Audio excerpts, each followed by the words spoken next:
Welcome to another edition of Lifetime Cashflow through Real Estate Investing. I'm Rod Cleef, and I'm thrilled you're here. And I'm actually thrilled that this episode that I'm going to share with you guys today is my very good friend, Dwayne Kerrigan. And Dwayne and I actually met working on Tony's security detail, Tony Robbins, that is, security detail, I don't know how many years ago. But, Dwayne is a serial entrepreneur. He's been in business like 35 years. He's built or bought 30 companies, 12 different industries. He's a freaking entrepreneurial rock star. And he's got his own podcast as well called The Business of Doing Business. And I'm going to be interviewed on that shortly as well. Welcome to the show, brother. Dude, it's awesome to be here. I appreciate you. I love spending time with you, man. Your energy is so awesome. So thanks, this is the first podcast I've ever actually been a guest on. So, oh, that's crazy. So forgive me if I'm stuttering. Well, go big or go home, brother. I mean, we're the largest in our space. So, if you're gonna do it right. But God, that sounded so egotistical. Yeah, but you should it is be proud truth. of that, man. It is truth. But listen, why don't you do a much better job on your bio than I just did, and kind of give us some background. I didn't even know you'd done 30 different companies. Holy crap. So yeah, kind of give us your chronology. I think that'd be a fun place to start. Yeah, and I'll keep it tight because, I don't want to bore people, but I started as a young entrepreneur, like really young, 13, 14 years old, selling stuff door to door. But I don't count that stuff. But I started my first real business when I was 16. I ran that for 3 or 4 years. I ended up bankrupting it because I didn't understand cash flow. I was spending my money before, I was paying my bills. I was young, 18, 19 years old, partied a lot, and just didn't have that awareness. So, I didn't go bankrupt, but I went broke. What kind of business was it? We supplied, I was heavy into student leadership. And so we supplied anything that a school could sell, make money on for teams, their students' council, so any type of paraphernalia, fan towels, the fingers, oh, so like jackets. the Chotsky stuff that Exactly. you get at the pens and all that shit that people hand out. All that kind of stuff. That's it. Yeah. And so anything, back then, that's the only way students' councils could make money. Sure. Or teams could fundraise and all that kind of stuff. So we supported that whole process. And it was a pretty decent business, and I was doing well with it. And it wasn't that I was lack of, business and sales and revenue. It was just I didn't understand cash flow, and I was spending my money before I was making my money and paying my bills. And so I owed like $36,000 to suppliers and all that kind of stuff. And I had moved out of school. I lived in a small town and moved to the city, and then, a year and a half later, I'm calling my parents to bail me out. And my parents weren't super wealthy. We don't come from, middle-class family.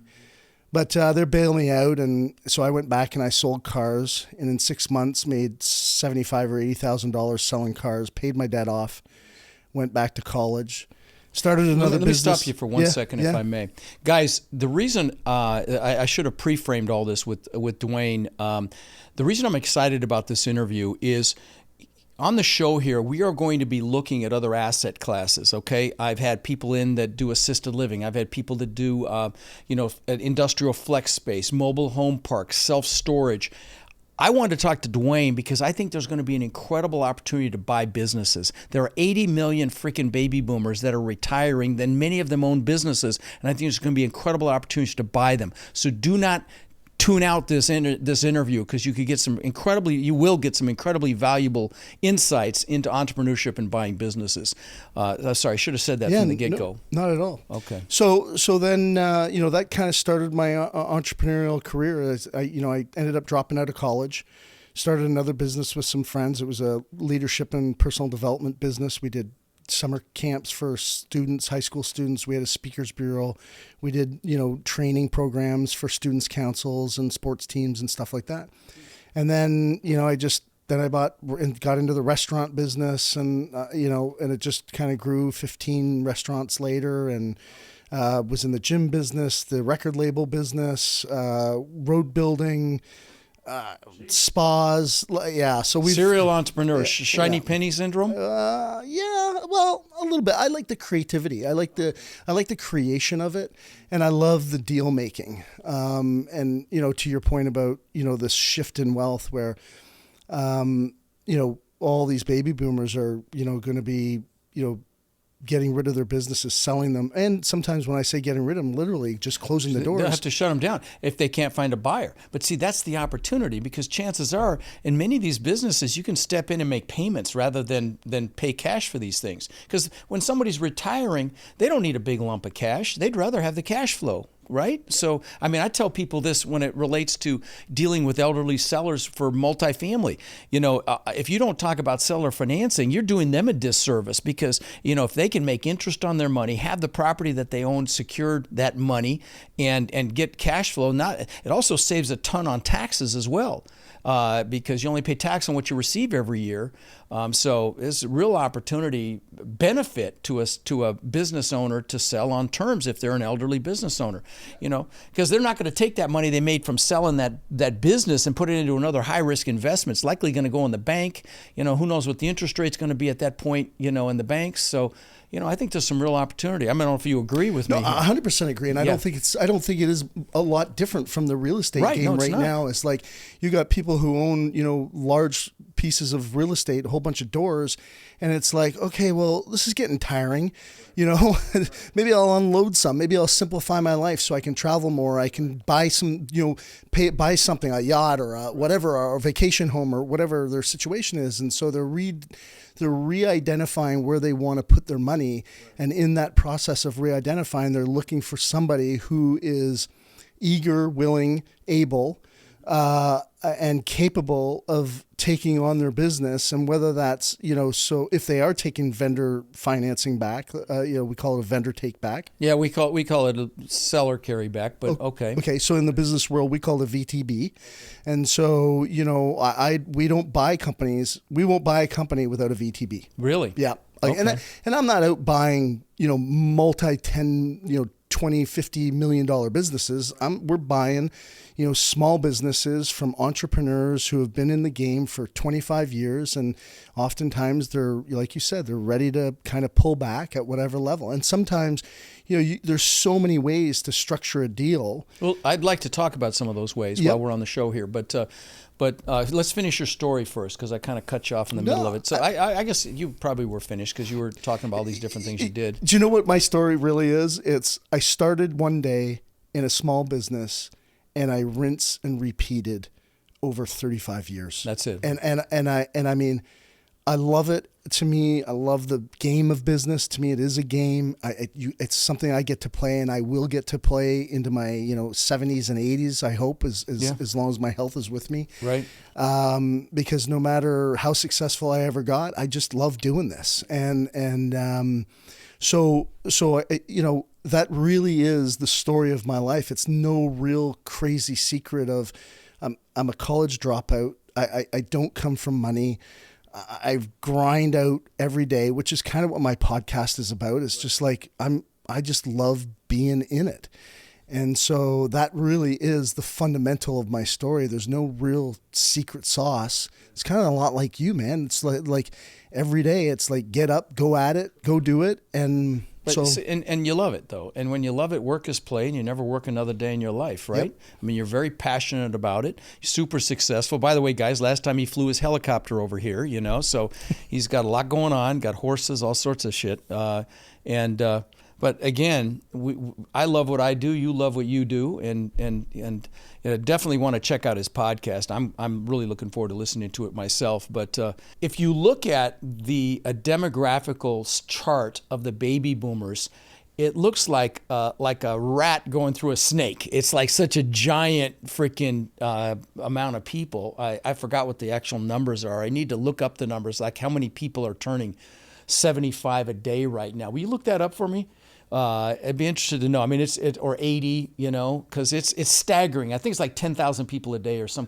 It's 10,000 a day, 10,000 a day. So, there's a lot of business owners in there, right? So, well, and you don't even have to look at 75, because a lot of these guys now have created so much wealth in the last, say, 20 years, but even the last decade. Right. Since the 2008 crash, they've made so much money that people are, entrepreneurs are able to leave earlier. And one of the things that I think that we're seeing is that there's this next generational shift into AI. Oh yeah. And technology and tech. And online adoption. Sales, online marketing. Everything is going things online. that these guys have never done. That's it. And they go and they look at it and they go, you know what? I got my nest egg. Right. I've done what I need to do. Right. It's time for somebody else to take the baton and move this forward, because I don't want the brain damage of having to relearn this. And then I just learn it and then I'm ready to retire anyways. Right. So many people are just kind of looking and going, this might be the time, depending on their industry, of course. Yeah, no, I completely agree. And if you can bring a knowledge of online marketing or online, social media marketing, education-based marketing, these things that are brand new. And then of course, AI. I'm all over AI. I've been meeting with people about, different ways to implement AI in my various businesses as well. But back to my question about how you can structure a buy, to buy a business. Obviously, you can do what you call the VBT. Is that what you call it? VTB, yeah. VTB, yeah. I'd like in our space, it would be a seller carryback, where they're the lender basically, and so you do that every single time. You have them stay in the deal with some of their equity, basically. That's it. It does one of a couple of things. One, it ensures that there's no monkey business going on in the sale, and so that they're still tied. Because if they lied about something, that's it. They saw the picture a little different than what the real reality is, which often happens because a lot of times, people's business is like their children, like it's like their baby, and they adore it and they love it, and there's nothing wrong with it. And it's not ugly, but it can be ugly as hell. Well, they can overlook things and not disclose things they should have disclosed. That's right. Yeah, right. And people can be just outright dishonest. And you get the dishonest, and then you get the ones, as an example, you buy a multifamily apartment complex, you do the due diligence, and if something's been misrepresented or not represented, or you discover something that they didn't know about even sometimes, then you retrade, it's called, you renegotiate. But if you've already done the sale, like with a business, and you haven't done this VTB, or seller carryback, in other words, then you have no leverage to do anything other than sue them, which, is just a waste of everybody's time and money. Yep. So, no, I love it. Yeah, so there's a couple of components, and I think listen, I'm Canadian, and we're in the process of moving to the U.S. And so we've actually just started that process. And so we're here now full time. And America is an amazing place to do business. Sure. And you have an SBA program where the government helps support entrepreneurs and small businesses get started. And so with as little as 10% down, you can buy a business here in the U.S., get an SBA loan, where they will finance the remainder of the deal, of the purchase price, and support that process with the bank. And so if the business qualifies, that's one way, and it's a great way to get started in buying your own business. Sure. And then you can find an investor to put up the 10% if they believe in you, and you maybe know that business already, or you have some knowledge of it. You can raise the money, find an investor or two to help with that piece, right? So it doesn't have to all be coming out of your hip national bank. Yeah, you can. We call it the 4 Fs. You can raise money from the 4 Fs: friends, family, the founder, or fools. But the friends, family, and founders, you can go to your parents, you can go to your relatives, you can go to your friends, and if you've well thought out the deal, everybody is looking to park their money somewhere. Sure. And so that would be the one way to structure a deal. And then the other and you can use, I'll say the 4 Fs. Let's go back to the founder for a second, because in that framework, and we see it in the multifamily now, we're starting to see creative deals like this where the person selling actually stays in the deal for part of the equity, meaning the difference between the debt and the purchase price. You do something similar in a business, yes? Yep. Where they stay in for basically part of the down payment. They're providing their equity as part of that down payment to minimize the amount of money out of pocket into the deal. Same thing I'm seeing in some multifamily deals right now. Yep, 100%. So, okay. And and what they're really looking for is, and this is, I think, one of the big pieces, that if you're looking to buy a business, being really clear on what it is that you want to do what the outcome is, Yeah, why you should you do want a business the business, plan. Yes, what your vision is. You should understand, the industry, the competition, what the future looks like, how you're going to market it, how you're going to improve that, right? Absolutely. And so, the more confidence that a seller has in what you're bringing to the table in terms of your experience or your willingness or your research into the whole market, the more willing they will be to take some vendor take-back selling and or some vendor take-back financing, sorry. And so, I've met a lot of people who say, well, I can't get any vendors to take back, money. And it's like, well, A, that's not my experience, number one. And number two, most of the time, when you start digging and you ask them, okay, well, what's your business plan? Well, I don't really have a business plan. Or they send like a one piece of paper, like, printed, typed up stuff that's not, you can see they haven't really done the research. And it's like, well, it doesn't inspire confidence. So I would say that that's a really big piece. And let me. I keep stopping you only because the parallels between this and multifamily are very, very. They're prevalent because, I get people calling me and say, hey, I call a broker and they ask for a proof of funds letter, and if they're asking for a proof of funds, they can tell you're a newbie and they don't have faith in your ability to actually close on the deal. And so it's the same dynamic when I have brand new people out there in the streets trying to get a broker to send them information on a deal.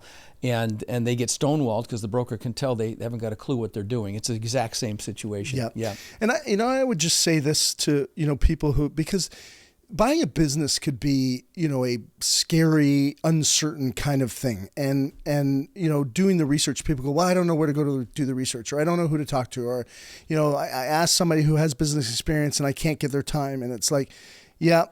All that might be true, but you had mentioned AI earlier and, the power of AI, and it's easy to get onto a ChatGPT and start prompting. You ask ChatGPT a question, and for those of you who do use it or who have not used it, if you have not used it, you need to get on ChatGPT. I'm literally ordering a new phone right now. The new iPhones, actually, if you ask it a question, it goes into ChatGPT and answers it there. It's freaking awesome. It's unbelievable. The 16. So I'm literally ordering it right now. Yeah, it makes Google look like it's a joke. Like a telephone book. ChatGPT, it'll blow your mind if you haven't used it. What the answers you get to your questions, they'll blow your mind.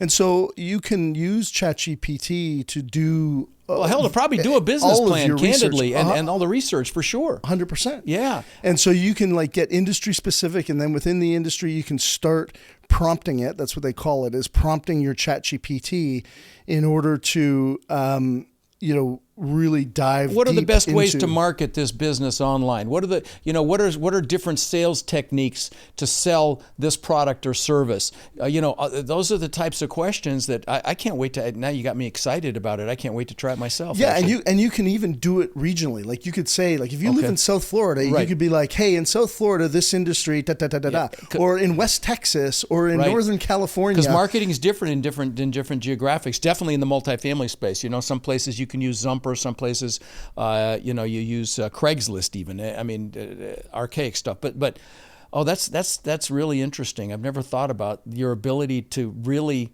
educate yourself on a particular business type when you go and pursue it. I love that, man. So when you do all that homework in the background and then,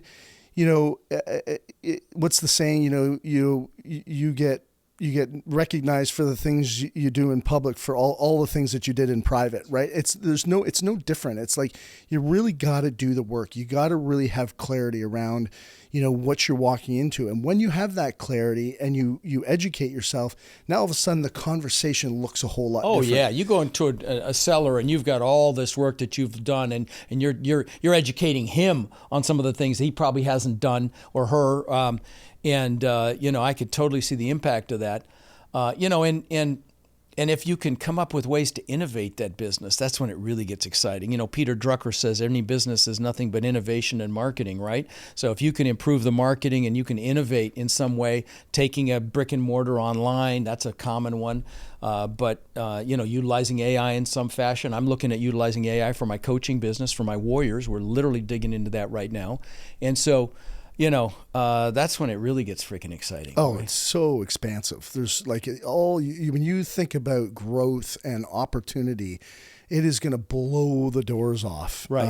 And so, and scalability too, optimizing your operations. And it's going to be incredible. I love that stuff. And you know, do you, in your businesses, do you use any, like I used the entrepreneur operating system from the book Traction, like to structure business meetings, things like that. Do you use any sort of a framework in your businesses, or you've done it so many times, so long? Yeah, like in terms of when I'm buying a business? Well, no, the entrepreneur's operating system is a way where you basically, it structures your meetings in a way that they're incredibly effective.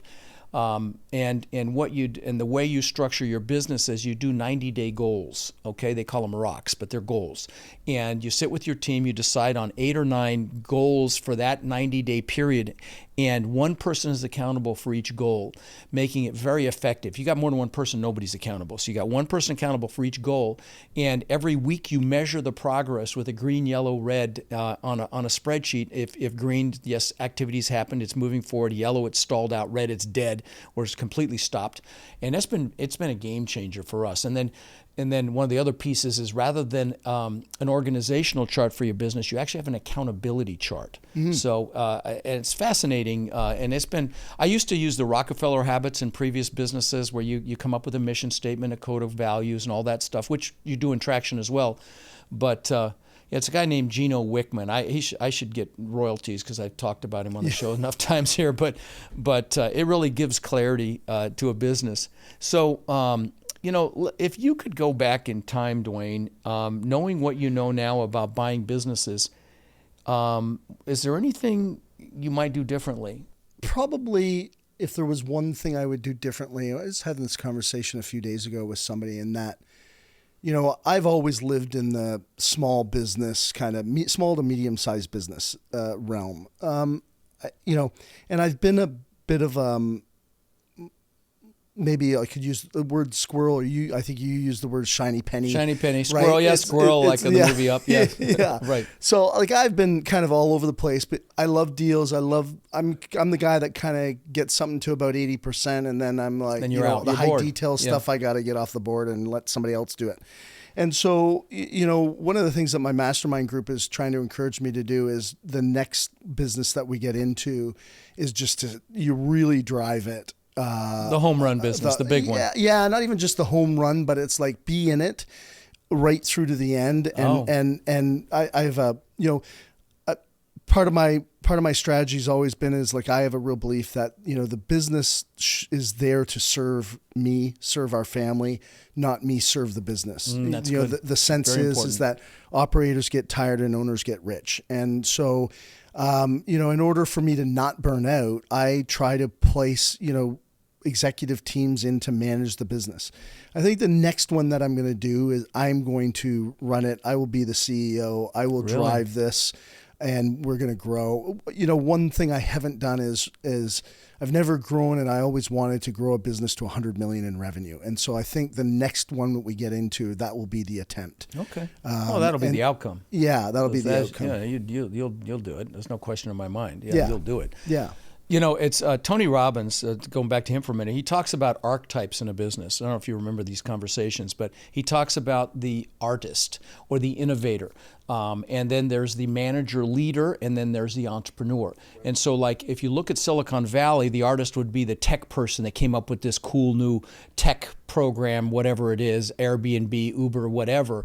And then the manager leader would be someone that goes in and manages that business. They're good with people, and very often, you know, like the people that bring the money in. What's the word for them? Not the hedge funds, but there's private equity. Private equity. Yeah. Private equity comes in, and they'll bring in a C-level suite of manager, leader, and all the C-level team. Yeah. But the entrepreneur is like you and I.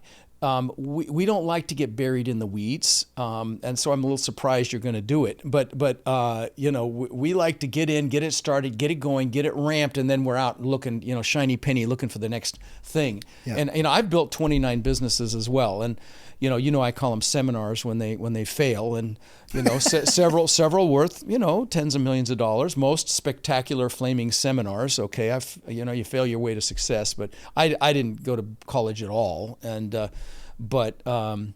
I wish I had actually, so I knew better how to read, more about the accounting side of things.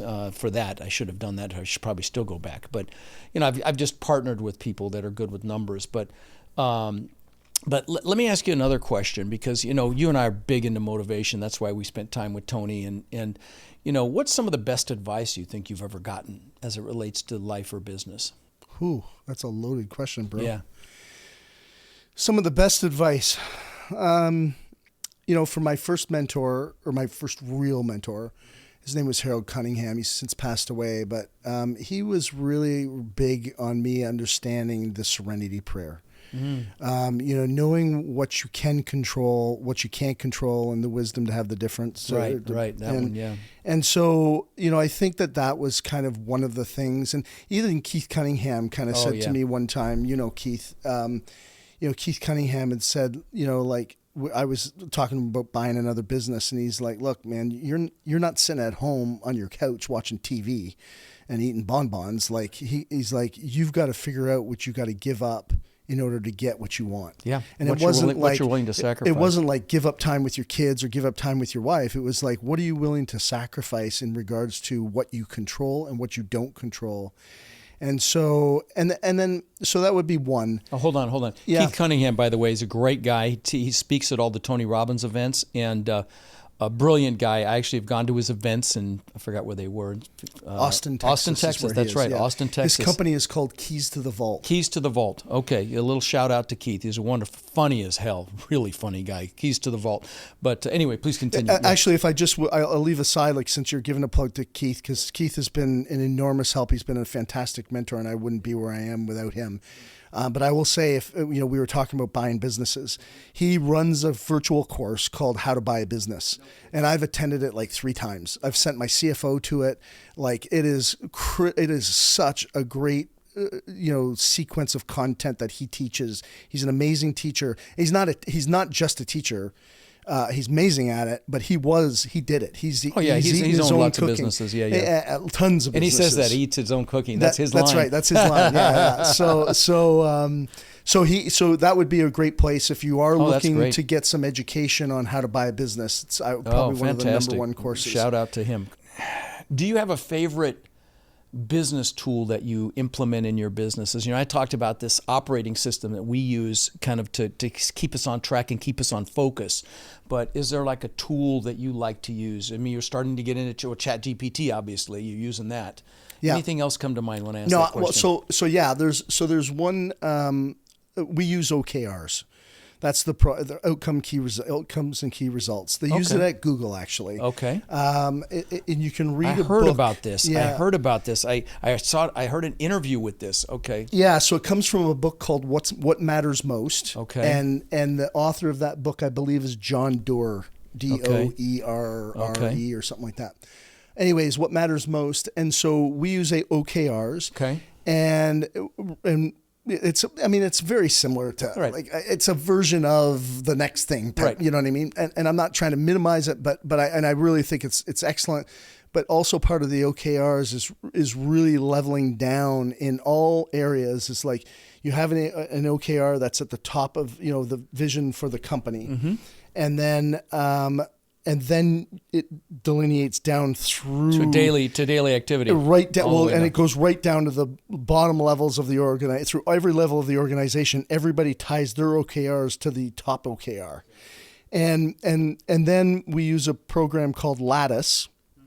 And there's other programs. I don't know the names of them. My team does, but we chose Lattice, and Lattice is basically a software that you can move your OKRs into, and it makes it transparent to everybody in the organization. So everybody in the organization can see what my goals are as a CEO and where I am in accomplishing those goals. Wow. And they're all tied, linearly to the top OKR of the company. That sounds really cool. And so it is really, really a powerful tool. Yeah. And I think, and there's this other book. Everybody's rowing the same direction. That's it. Because that's the problem in a lot of businesses. Like in my business right now with coaching, sometimes sales and marketing are not aligned, and we just had a meeting on this, and so I love that. Yeah. Okay. It's really, really, really powerful. Right. And just the process of setting the OKRs. As a process, because it goes right to every level of the organization, and they all have to tie back to the main goal. And it really kind of came from, we read a book a long while ago called The One Thing. And so many organizations. Gary Keller's One Thing. Yes, Gary that's right. Keller. Yeah, Keller Williams. Yep. The One Thing. That's a great book. It's an amazing book. Yeah. Right? In fact, I had Jay Pappas on, the co-author, on the show here. Oh, seriously? Yeah. Oh, amazing. Yeah. Yeah, and I mean, so many organizations, they focus on 10 things and they accomplish 10 or 20% of 10 things. Correct. Rather than accomplishing 100% of one thing. Yeah, love it. And I think a lot of people make that mistake. And that kind of leans back to a little bit about what you had asked me earlier about, my regret or whatever, if I had to do something different. It's like I've been, across so many different industries at so many different times. One thing would be and that's kind of where I'm moving to. Yeah. And so that's what we use to kind of organize our teams. Love it. To make sure they're moving. And then, of course, things like Teams and intercommunication, all that kind of stuff. That's critical. Okay. It's pretty basic stuff. But I think, the other conversation we were talking about was what were the things that I learned in terms of the personal development world. Yeah. Let's talk. I wanted to ask you what books you like to gift, because you saw my library downstairs. I've got thousands and thousands of books down there, and I'm an avid reader. But are there any, let's talk about personal development books, or if are there books that you like to gift more than others? Mm-hmm. I think we share the number one book there with Napoleon Hill. Oh yeah, Think and Grow Rich. I literally, and I'm not exaggerating, I have given out over 5,000 copies. Yeah, I'm not exaggerating. I'm not going to tell you where. I like it to be a surprise, but I've given away literally 5,000 copies. It's an amazing book. How that book is not entrenched in our education system is beyond me. We're reading stuff it's just insane. That book is really the precursor to all self-actualization, self-improvement, and motivation. It literally has every topic that you're going to find in in subsequent books. That's why. And it's a book you should really read more than once a year, a couple times a year. It's that important. Yeah. So, yeah. Another book that I really love is The Way of the Superior Man. Oh, it's so funny. I've got it down on my desk. I'm going to give it to my son. I'm having dinner with him tonight. Oh, dude. Lydia, good. I swear to God, I've got one. What's great about The Way of the Superior Man, and this is for men, guys, it's got a lot of sexual undertones, but it's incredibly powerful. He spoke to the Platinum Group once for Tony Robbins. I don't know if you knew that. I didn't know that. Yeah. I'll tell you. I'll talk to you about that offline. But that is a fantastic book if you're going through a transition as well. Like if you're going from one business to the next, or if you're listening and you're ready to make a freaking move, and you're not thrilled with where you are right now. You want more, and you're a male. Go get The Way of the Superior Man. It's the perfect book when you're transitioning. But yes, okay, yeah. That's a great one. What else? And then on that note, for women, any women who are listening, I believe it's Allison Chapman writes a book called Keys to the Kingdom. And nice. So that is an amazing book for understanding femininity and the relationship with femininity and masculinity. So I think that's an amazing book. So, everybody thinks, they see someone that's super successful like you and I, and they think there's no hiccups. Well, everybody knows about my hiccups, but talk about a time you got your ass kicked. You got your nose bloodied. I mean, you've got a whole menu of them. Anybody that's an entrepreneur has a whole menu of them, but maybe one that can be a teaching moment. Talk about, something that happened that, you had a seminar. I call them, Tony calls them seminars. Mm-hmm. I call them seminars, and talk about a seminar that you had, and if there's a teaching component. Yeah, look, probably the most recent one, and this probably goes back about 10 years, but we invested. I was in some real estate, and we had a business on this real estate, and we trusted some guidance from someone, and it's not their fault; it's our fault. But that was the first lesson. What he just did was total freaking ownership. I promise you it was that other person's fault, but just like me, I'm dealing with it myself right now. You didn't keep your eye on the ball. I didn't keep my eye on the ball. And so I'm suffering as a result of a similar situation. Anyway, but that's called total ownership. And if you want freedom, own everything that happens to you, positive or negative. Sorry, I wanted to interject on that. And you're right. It is. It's true. You have to own that. It's easy to blame others, but in blame is judgment, hatred, anguish, fear. So why be in that space? But ultimately the decisions rest on me. And so, I made some poor decisions and took some advice that I should have done some research on. Anyways, we misjudged the market and we had our chips in on this thing. We had some serious money in. We had almost all of our chips in. Wow. And I can remember, sitting there.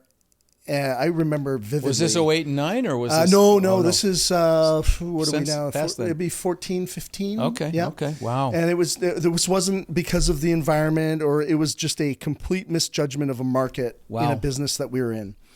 And we had a lot of money in the real estate tied up in it. And I remember. Is this up in Canada? Up in Canada, yeah. And I remember sitting in the kitchen and facing the reality of, holy shit, this could be the bullet to the brain.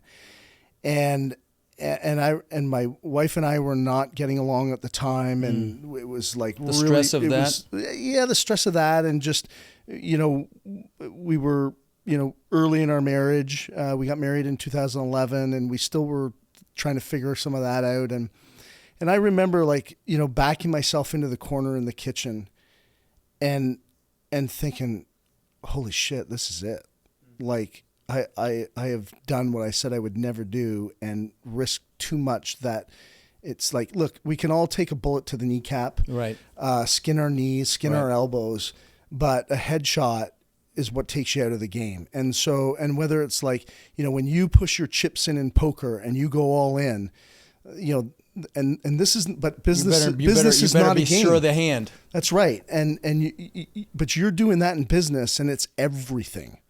And a lot of times it's our identity. Oh, yeah. Let's talk about that for a second. Okay. Let's talk about that for a second. Yeah. So guys, it is super important that you never allow that to happen. Right. That you never let your business be your identity. Mm-hmm. Okay. It's your vehicle. That's why I always call it a vehicle, because that's what it is. Because if it becomes your identity and it fails, you're a failure. Right. But if it fails, okay, that's apart from you. And this is I know this sounds silly, but this is a super important distinction, that you never let your business become your identity. Yeah. Because, that's when people jump out of buildings. That's when, I just heard about a multifamily operator that shot himself on his wife's birthday a couple weeks ago because he lost a property that's what happens when you make something your identity. Okay. Yeah, it's critical not to tie your self-worth up with your net worth. That's good phrase. Yeah, don't tie your self-worth with your net worth. Yeah. I like that. Yeah, I remember that, and I'm like, holy shit, and it was I grew up I'm born in 1970. So as I was growing up, the Rocky movies were such a formative impact on me as a kid growing up. And I remember backing into the corner in the kitchen thinking, holy shit. And my mindset was just so negative and so and almost terminal, finished. Right. I could remember thinking, we're done. I'm finished. I made the mistake, because I've taken a lot of risk in my life. Sure. As we all have. Right. And I thought, so you thought that was shit, the one. I did it. And then, and I remember going, no, this is not true. So one of the questions I often ask myself is this true? Mm. So that I don't tie myself up into a way of thinking. I remember being down in that place. That's a great question, though. That is a great question. It is, yeah. Think about that for a second, guys. If you're kicking yourself in the ass, for screwing something up, ask that question. And very often it's not. Yeah. Sorry. But as you say that, it comes from a book called Loving What Is by Byron Katie. Okay. Amazing book. That is that's another one that would be a must read. Okay. For people, because it will help them through some of those transitions. And so I remember just kind of, being backed into this corner and just thinking, like, I remember my body's shrunken over, my shoulders down. I'm like, holy shit, my head's down. And I'm like, no, there has to be another way. And then I just, I slowly got back into like this empowering state of mind. And probably a creative state of mind. Yeah. And then, it was funny because, I think that there's a power in having an enemy. And if we create the enemy within ourselves, something that we are fighting for or fighting against, that it binds, not your own psychology together. And if you create the enemy, it can empower you. If the enemy is created against you beyond your will, then it creates fear. And so I just started to create this nope, we're going to battle back. We're going to win this. We're going to crush it. We're going to overcome. I'm not going down like this, and there's got to be another way. And then over the next we did it pretty quickly. But I went to my wife and I'm like, fuck this, excuse my language, guys. But I was just like, fuck this. We're not going out this way. I will so if it's happened? My time, I'm going down. And so we just re-engineered the entire business and recreated a whole new clientele. And honestly, within 6 months, we were back to, cash flow positive or neutral. That's crazy. I had the same thing happen. I had a litigation support company after I lost everything in 08 and 09, and I was about to bankrupt it in 2010. And I'm like, nope, exact same thing. And I'm like, nope. And I rethought about what we were doing. I turned it into a, $10, $12 million company with 60 employees that I sold a few years ago. And they're killing it now. But very same thing. But I think if I'd add something in on this, I would just say to people, it's like, we go why do you go to the gym? Why do you jump in the cold plunge every morning? Why do you do the hard shit? And to me, doing the hard things is what builds your nervous system up so that when something that is not being driven by you, but it's being driven by an outside environment, whatever that is, whether it's somebody else did something or the environment or the economy or whatever it is, so that you can handle those tough times more easily because you've conditioned the nervous system to react and respond in a way that is productive and proactive and progressive, not reactive. And that to me is it's critical. And you'll be in that's not a bad thing to feel. I think you should feel a lot of people, sometimes I get a little frustrated with people who are on social media going, oh, you got to be always positive. It's like, look, you can have your times of tears or sadness or reflection or whatever on whatever scale that looks like. Right. You just can't live there. Right. You get down there because if you never get down there, you don't learn. You actually are unaware of actually what's happening, and I don't think you get the lessons that if you're in fear, you're paralyzed. And I will tell you, pain is going to happen, but suffering is optional. Right. Right? That's a Tony quote. That's right. Yeah. I don't think we finished the topic on other ways to buy businesses. I think we went down a side road there, which is common in our conversation. Right. So what are some other ways? We talked about the 3 F's that you go with, and then having the seller involved. We talked about SBA loans. Is there anything else? I mean, maybe there aren't. But so I think this is really, I was going to say this is good for young people, but it's actually not. It's if you're inexperienced, right, but you have will and desire, right, and horsepower, right? That's the other thing too. If you're willing to grind the flywheel, you are not afraid of work ethic, right, then partnering with somebody who's looking at selling their business. It's I think there's a lot of value too for people who they go, well, I don't have capital. You don't need capital. People go, well, when people think about resources, they think about money. Only money. Money right. is the least right. part of resources. It's right. about being resourceful.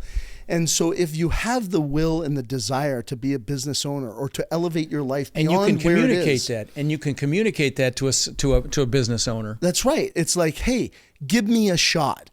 I'll come in, I'll, work at whatever it is, And here's my intent, and we'll do this for 6 months. And at the end of 6 months, if you like what you see, then let's negotiate on a business deal. And so that is always an option too. Yeah, or you can buy a business. So let's say, you're buying, and I'd actually say this too. It's like, if you're buying, I'll just use $1 million because it's a round number, but a business that is making $1 million, and depending on the industry that it's in, tech will sell higher, of course. But you buy a business with $1 million in revenue, it's probably making somewhere between $100,000 and $150,000, 10 to 15% net. And so then that business is going to value somewhere between 2 and 4 times earnings. So call it 3 times earning, and it's making 10%. The business is worth $300,000. Right. And so in a structured deal, you could probably come up with, 20% down or 30% down, so $60,000 to $90,000. And the bank is going to come in and give you 40 to 60%. So let's call it 50. So 50,000. So you show up with. Well, not 50,000 in that example. Sorry, 150,000. Right. Sorry, 300,000 is what the business was. So the business, the bank will finance, say 150. You're going to show up with 60 in cash, and the vendor is going to take back more. The seller. So the vendor is confusing. The seller. Yeah, it's really the seller, the owner. Yeah, right. And so then, if that math doesn't work for you, then you say to the owner, "Why don't I buy the business, half the business today, or whatever percentage it is?" And now all of a sudden, you're cutting all that money in half. Right. And you're doing the deal, and then you say to the seller, and the seller goes, "Well, I really want to get rid of it now." It's like, well, listen, I want your expertise. I need your expertise, and we should be able to grow the business over the course of the next 3 to 4 years. Because here's some of the things that I would think might need to be changed. Yeah. And I like the way you said that. It wasn't matter of fact. It was just like, I think I can make some improvements here that's not going to push the seller back. Yep. It's a great technique. Right. Okay. And probably the seller, if he's owned this business for 25 years, the last 5, he's probably been thinking about selling, and he's maybe, spending time with his grandchildren, and he's probably not focused on revenue, sales, and growing the business. Probably hasn't enhanced the marketing. He's stuck with what he's been doing. Yeah. So there's always lots of opportunity. Right. And so what you do is you tie the seller in, say, listen, we're going to partner for 5 years. And at the end of 5 years, I'm going to buy your 50% back. But now the business, if the business is growing from $1 million in revenue to $2 million in revenue, now it's worth $600,000. So the seller, you'll make more money. The seller's going to make more money, but you're making money, and you're going to finance it just through the cash flow of the business, anyways. Sure. And so, I think that there's so many ways to structure a deal, but I think really what's most important and what gets lost is, and this is my outcome for the first, I call it a first date. Actually, I got that from Keith Cunningham. The first date with the seller is to sit down and not pepper the seller with a bunch of questions about the business. I don't even ask to see the financials. Like, I typically, you'll have seen the financials through a broker. You have an idea, but I don't talk at all about I don't talk about the business. I don't talk about the finances. You just build a relationship. I talk about the person. Yeah. Well, tell me about your business. Tell me about your journey. Tell me what you love about the business. Tell me what you hate about the business. Tell me what you would have changed. Tell me, if you were 10 years younger, what would you do with this business? And that's, you're getting to know the seller, but they're also sharing with you, the keys and the insights to what has happened in the past, what is currently happening today, and what could happen in the future. And when you have a conversation like that, you're all of a sudden representing a tremendous amount of value to the seller, because the seller's like, this person's lights are on. Like, they're asking the right questions. And you're bonding with them. And you're bonding. Yeah, and seller you're bonding is huge. Especially with elderly. Seller bonding, I tell you, focus on the relationship first and the business second. And I tell that in the multifamily space. Focus on the relationship first, and you can cut some incredible deals. I mean, I've done nothing down deals. I even did a fairly large multifamily where I didn't make a payment for a year because the property property needed too much work, I'd bonded with the seller. I'm like, hey, I got to put the money into the property, and then after a year I can start making payments. It was the truth, and I bonded with them, and we did it. And so, that's the power of that. But it's all in your preparation. It's all in, and you guys should also read sales books, sales related books, to learn how to sell and communicate and negotiate. Well, listen, brother, this has been a hoot. I've really enjoyed this. It's been a lot of fun. You've added tremendous value. We're going to have to do this again, actually, at some point. Maybe we'll do the masculine, feminine energy conversation. You bring your bride, and we'll talk about that. That'd be fun. We'd love to do that, actually. Yeah, that'd be fun. Yeah. It's one of our favorite things to talk about. Oh, it's mine as well. It's fascinating. It's fascinating. I talk about it when I'm on a date. It's fascinating. But listen, I appreciate you being on the show, brother. It's great to see you, man. Dude, I love being. It's great to see you. I'm glad you're here at the studio. Being here with you, it's always time well spent, man. Thanks, bud. You are a master of your industry and a master of your own self too, which is I love about it. And I love you, bro. Thanks, bro. I'm honored to be here. I appreciate that, buddy. Yeah, Thank you. No problem.